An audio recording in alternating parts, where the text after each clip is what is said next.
नमस्कार, स्वागत है आपका इस समाचार बुलेटिन में। आपको यहां से सीधे लिए चलेंगे राज्यसभा और ये सभापति जगदीप धनखड़ के लिए पहला सत्र होगा।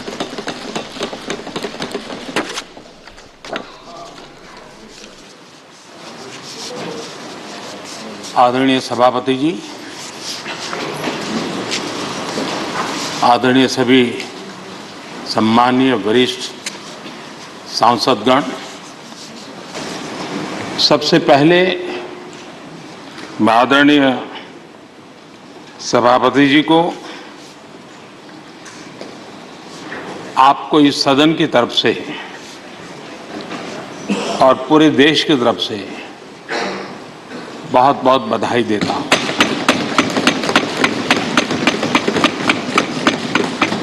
आपने एक सामान्य परिवार से आकर के संघर्षों के बीच जीवन यात्रा को आगे बढ़ाते हुए आज जिस स्थान पर प्राप्त पहुंचे हैं वो देश के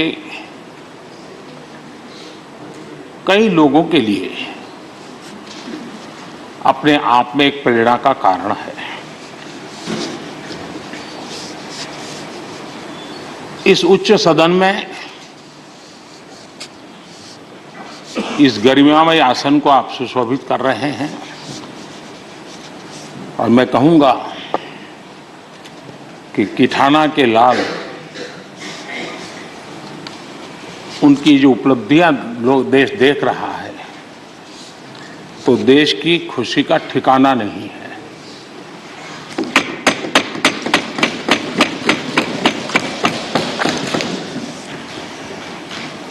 आदरणीय सभापति जी, ये सुखद अवसर है कि आज आर्म फोर्सेस फ्लैग डे भी है।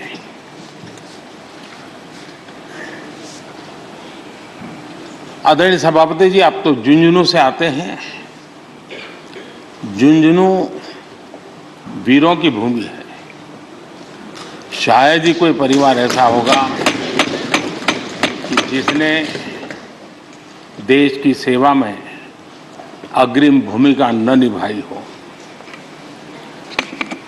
और ये भी सोने में सुहागा है कि आप स्वयं भी सैनिक स्कूल के विद्यार्थी रहे हैं।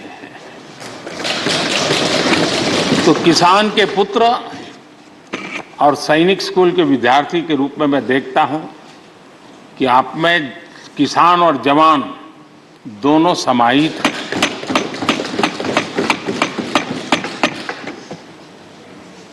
मैं आपकी अध्यक्षता में इस सदन से सभी देशवासियों को आर्म फोर्सेस फ्लैग डे की भी शुभकामनाएं देता हूं। मैं इस सदन के सभी आदरणीय सदस्यों की तरफ से देश के आर्म फोर्सेस को सैल्यूट करता हूं।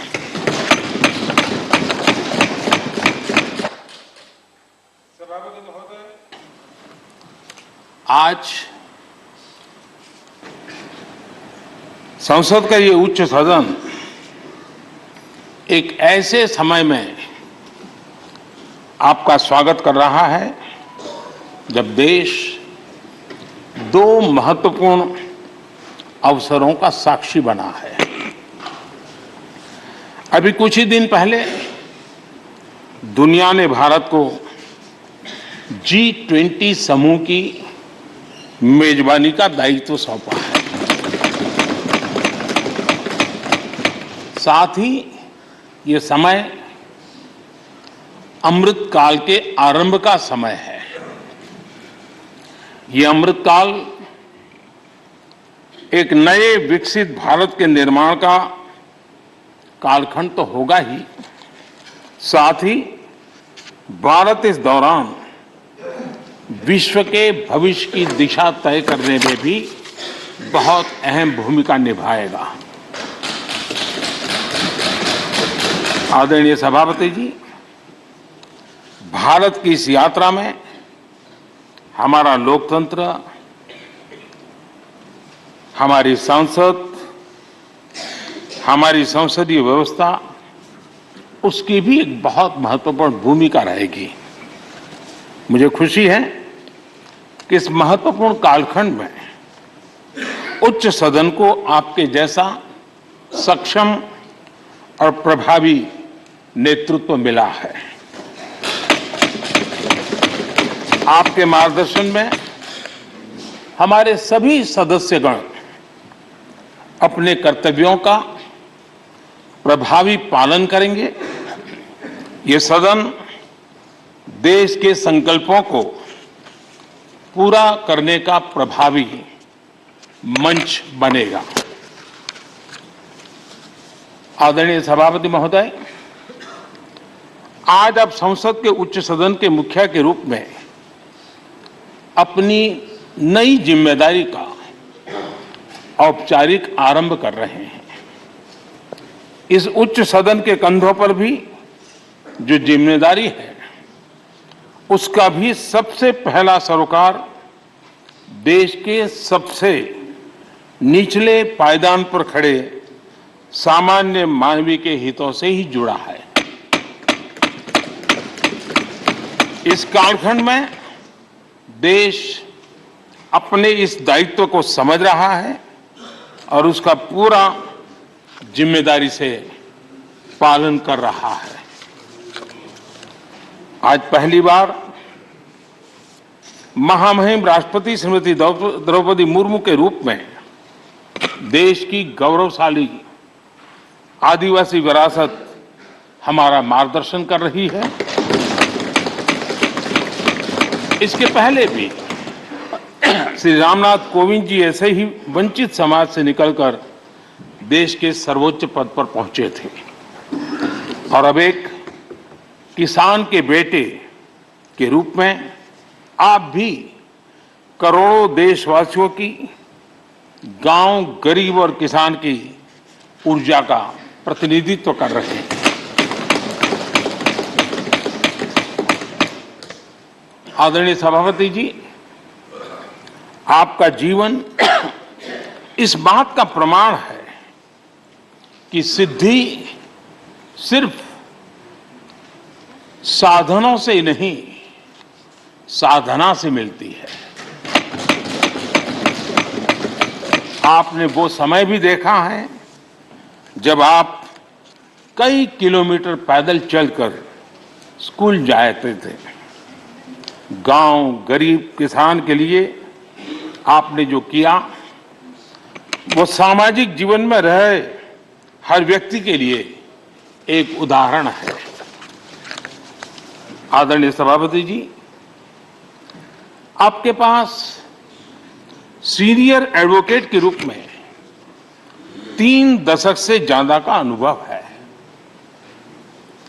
मैं विश्वास से कह सकता हूं कि इस सदन में आप कोर्ट की कमी महसूस नहीं करेंगे।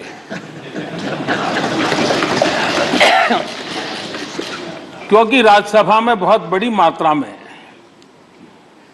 वो लोग ज्यादा हैं जो आपको सुप्रीम कोर्ट में मिला करते थे और इसलिए वो मूड और मिजाज भी आपको यहां पर जरूर अदालत की याद दिलाता रहेगा। आपने विधायक से लेकर सांसद, केंद्रीय मंत्री, गवर्नर तक की भूमिका में भी काम किया है। इन सभी भूमिकाओं में जो एक बात कॉमन रही वो है देश के विकास और लोकतांत्रिक मूल्यों के लिए आपकी निष्ठा। निश्चित तौर पर आपके अनुभव देश और लोकतंत्र के लिए बहुत ही महत्वपूर्ण है। आदरणीय सभापति जी, आप राजनीति में रहकर भी दलगत सीमाओं से ऊपर उठकर सबको साथ जोड़कर काम करते रहे हैं। उपराष्ट्रपति के चुनाव में भी आपके लिए सबका वो अपनापन हमने स्पष्ट रूप से देखा। मतदान के 75% वोट प्राप्त करके जीत हासिल करना अपने आप में अहम रहा है। आदरणीय सभापति जी, हमारे यहां कहा जाता है नयति इति नायकः, अर्थात जो हमें आगे ले जाए वही नायक है। आगे लेकर जाना ही नेतृत्व की वास्तविक परिभाषा है। राज्यसभा के संदर्भ में ये बात और महत्वपूर्ण हो जाती है क्योंकि इस सदन पर लोकतांत्रिक निर्णयों को और भी रिफाइंड तरीके से आगे बढ़ाने की जिम्मेदारी है। इसलिए जब आपके जैसा जमीन से जुड़ा नेतृत्व इस सदन को मिलता है तो मैं मानता हूं कि ये सदन के हर सदस्य के लिए सौभाग्य है।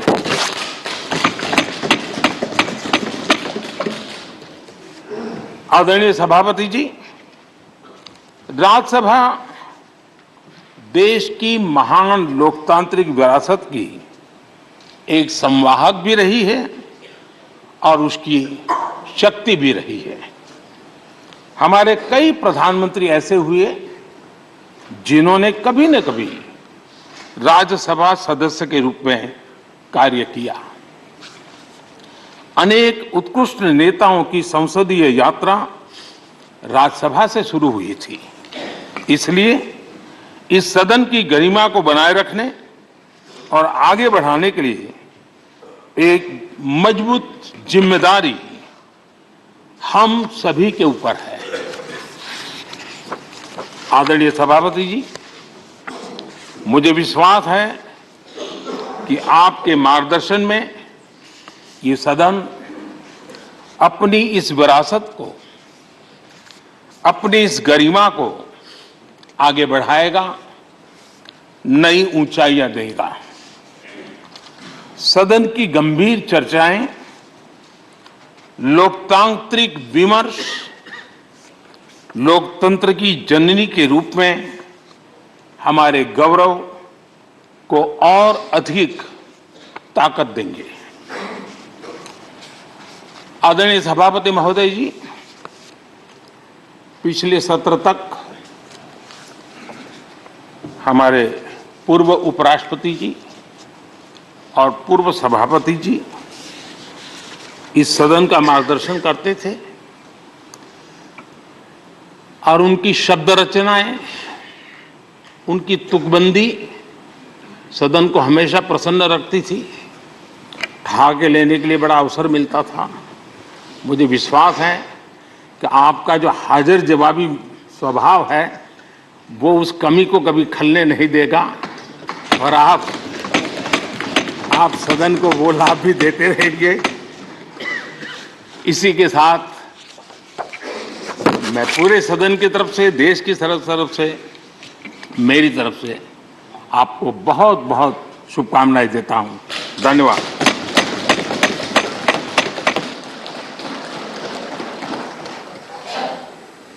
Honourable deputy chairman. आदरणीय सभापति जी, उच्च सदन राज्यसभा के आज उच्च आसन ग्रहण करने पर आपको बहुत बहुत बधाई।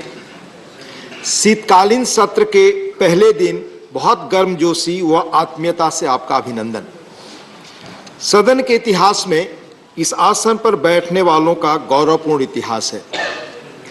अपने अपने तरीके से सदन के कामकाज को सुचारू रूप से चलाने में सबका महत्वपूर्ण योगदान है।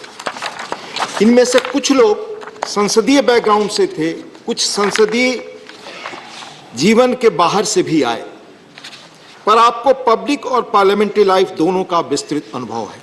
माननीय प्रधानमंत्री जी ने बहुत विस्तार से आपके जीवन के बारे में बताया।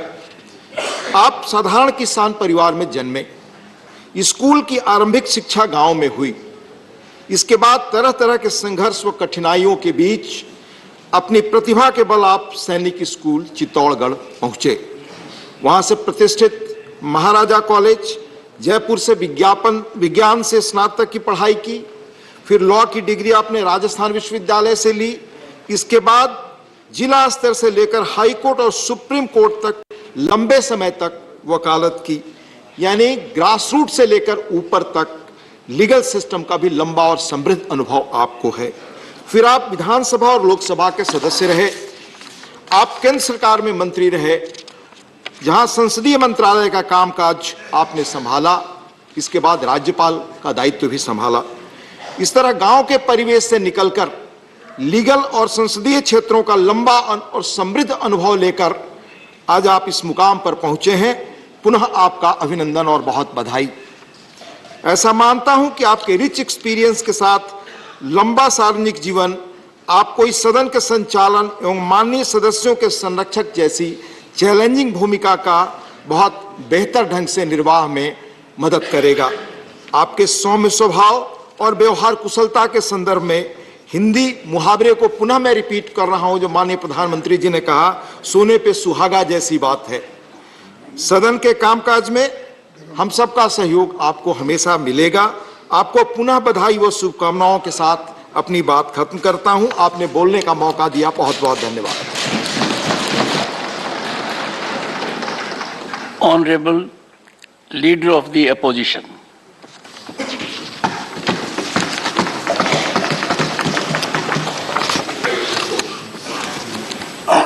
माननीय सभापति जी, विपक्ष के साथियों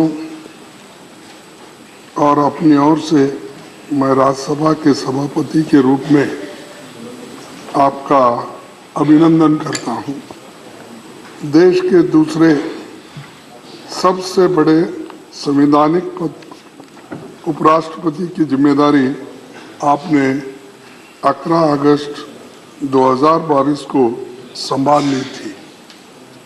वैसे तो व्यक्तिगत तौर पर आपसे मिलकर आपको बधाई दे चुका हूं, लेकिन अपर हाउस में सभापति के रूप में आपके स्वागत का मौका हमें आज मिला है।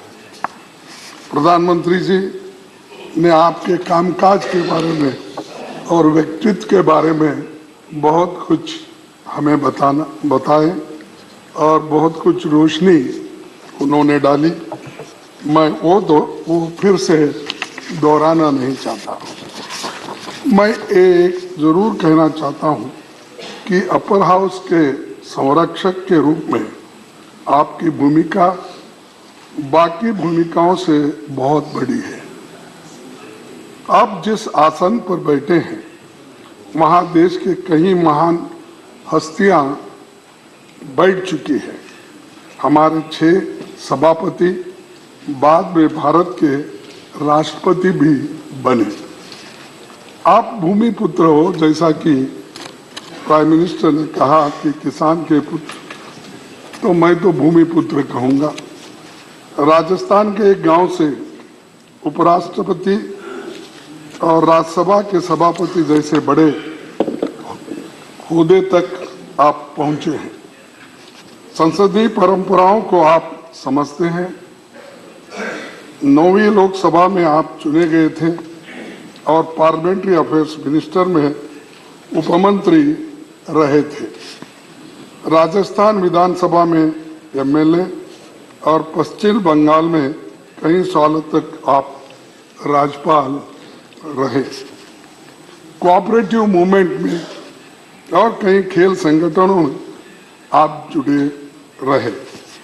पढ़ने लिखने में आपकी रुचि है। आपका प्रोफाइल बहुत बड़ा है। मैंने पढ़ा, हमारे देश में संविधान सबसे ऊपर है। संसद के लोकतांत्रिक व्यवस्था का आधार स्तंभ है। संसद के पास संविधान संशोधन का भी अधिकार है। राज्यसभा और लोकसभा मिलकर भारत की संसद बनती है। कोई अकेला सदन खुद में पूर्ण नहीं है। संविधान के दायरे में दोनों सदनों को अपनी प्रक्रिया और नियम तय करने का अधिकार आपको है। हमारी संसदीय प्रणाली में राज्यसभा को चेंबर ऑफ आइडियाज या विचारों का सदन कहा जाता है। ये परमानेंट हाउस है और राज्यों का प्रतिनिधित्व करता है। राज्यों की राजनीतिक तस्वीर यहाँ नजर आती है। शुरुआत से ही संसदीय क्षेत्र के तमाम दिग्गज यहाँ की शोभा बढ़ाते रहे हैं। राज्यसभा ने भारतीय लोकतंत्र में संवाद की परंपरा को मजबूती दी है। अलग अलग विचारधाराओं की राजनीति का केंद्र होने के बाद भी यहाँ सबका लक्ष्य देश की तरक्की और उन्नति के बारे में हम हमेशा सोचते रहते हैं और सभी यही चाहते हैं जनता के सवालों पर गंभीर चर्चा हो और समस्याओं का समाधान निकालें। आपको सभा के दोनों पक्षों की हालत, नियमों, मेंबर्स के अधिकारों और भावनाओं की जानकारी है। जैसे संसद दो सदनों के मिलकर बनती है, उसी तरह लोकतंत्र सत्ता पक्ष और विपक्ष के दो पहियों पर चलता है। दोनों का अपना महत्व है, इसीलिए तो लोकतंत्र, इसी को तो लोकतंत्र यशस्वी बनाया जा सकता है। बाबा साहब ने संसद की कार्यवाही को असरदार बनाने के लिए दोनों सदनों के लिए स्वतंत्र सचिवालय के गठन की बात कही थी।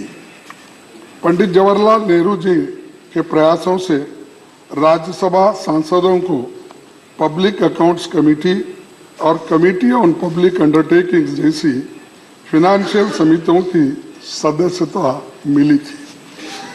पंडित जवाहरलाल नेहरू जी ने कभी राज्यसभा के अधिकार को कम नहीं होने दिया। 1953 में बजट सत्र के दौरान उन्होंने साफ कहा था कि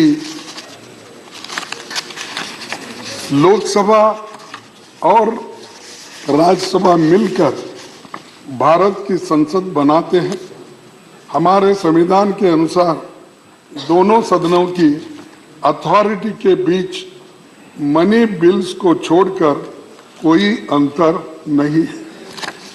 आज जब मैं ये बातें कह रहा हूं तो हमें बहुत कुछ बातें याद आ रही हैं। विपक्ष के लोग संख्या बल में भले ही कम हो, लेकिन आप जानते हैं कि उनके अनुभवों और तर्कों में ताकत रहती है।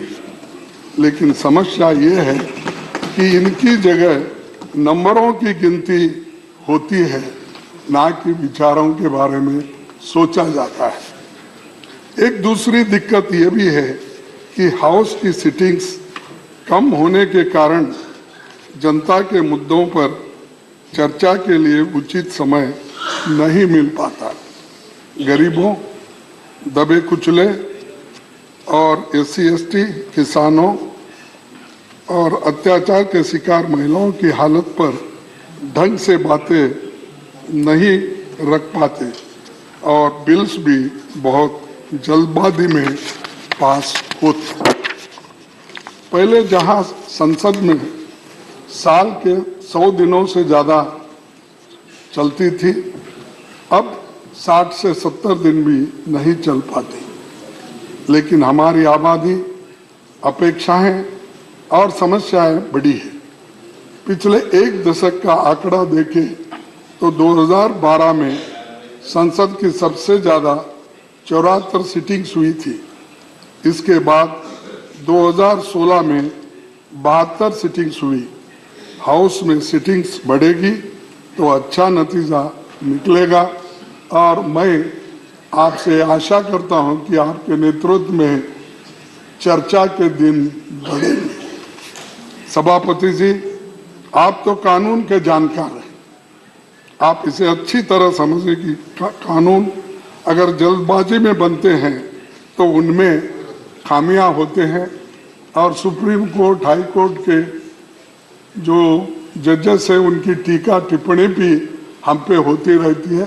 कई जजेसों ने भी ये काम किया है, उनका सही तात्पर्य नहीं निकलता और ऐसे कानूनों की क्वालिटी पर सुप्रीम कोर्ट और हाई कोर्ट की टिप्पणियां करता है, ये हमारी संसद की प्रणाली की सेहत और इमेज को ठीक नहीं लगता।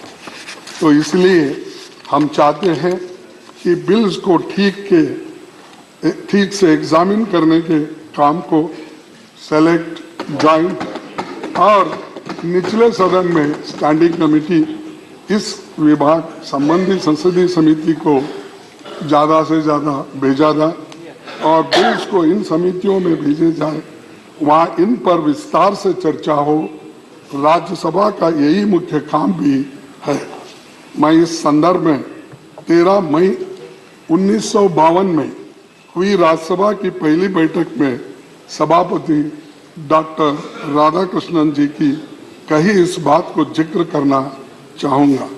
उन्होंने कहा था, हमें इस देश की जनता के लिए ये बात न्यायोचित ठहराने के लिए पूरी ताकत के साथ जुट जाना चाहिए कि जल्दबाजी में पारित किए जाने वाले कानून पर रोक लगाने के लिए सेकंड चेंबर की ज़रूरत है। इसीलिए इसके अध्यक्ष भी अब आप ये सेकंड चेंबर के बने। इस मौके पर बहुत कुछ कहा जा सकता है, लेकिन मैंने कुछ बातें रखी है। उम्मीद करता हूं कि आप हमारी भावनाओं को समझेंगे।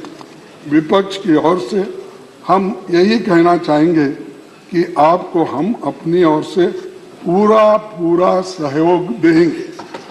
और मैं एक बात मैं कहना चाहता हूं, मुझे वो बात जरा खटक रही मुझे, क्योंकि जब कोई हमारे अपोजिशन के लोग मिलते हैं, हमारे पार्टी के लोग मिलते हैं, तो लास्ट यहाँ पर सदन में मैं कुछ एक शेर बोला था, शायरी बोली थी, उसके ऊपर ज़्यादा से ज़्यादा आप ध्यान देकर मुझे क्यों ऐसा कहे ये बात आपने बार बार कहा है, लेकिन मैं ये दोहराऊंगा कि इसको भी आप बुरा नहीं मानना चाहिए, क्योंकि ये सदन का है। मेरे बारे में कोई राय मत बनाना गालिब, मेरे बारे में कोई राय मत बनाना गालिब, मेरा वक्त भी बदलेगा, तेरी राय भी बदलेगी। तो ये कहते हुए मैं आपको धन्यवाद देता हूं और ये सदन बहुत सुरक्षित चलेगा और हम पूरी कोशिश करेंगे हर बात पर आपको सहकार देने के लिए। धन्यवाद। Shri Derek O'Brien.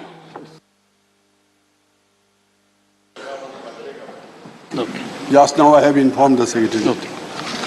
First of all, तो आप देख रहे थे संसद के शीतकालीन सत्र का पहला दिन राज्यसभा से सीधा प्रसारण प्रधानमंत्री नरेंद्र मोदी का संबोधन रहा। राज्यसभा के सभापति के तौर पर जगदीप धनखड़ ने आसन ग्रहण किया। ये उनका पहला सत्र है संसद का और इस अवसर पर प्रधानमंत्री नरेंद्र मोदी, उपसभापति हरिवंश और साथ ही साथ लीडर ऑफ ऑपोजिशन मल्लिकार्जुन खड़गे ने उनका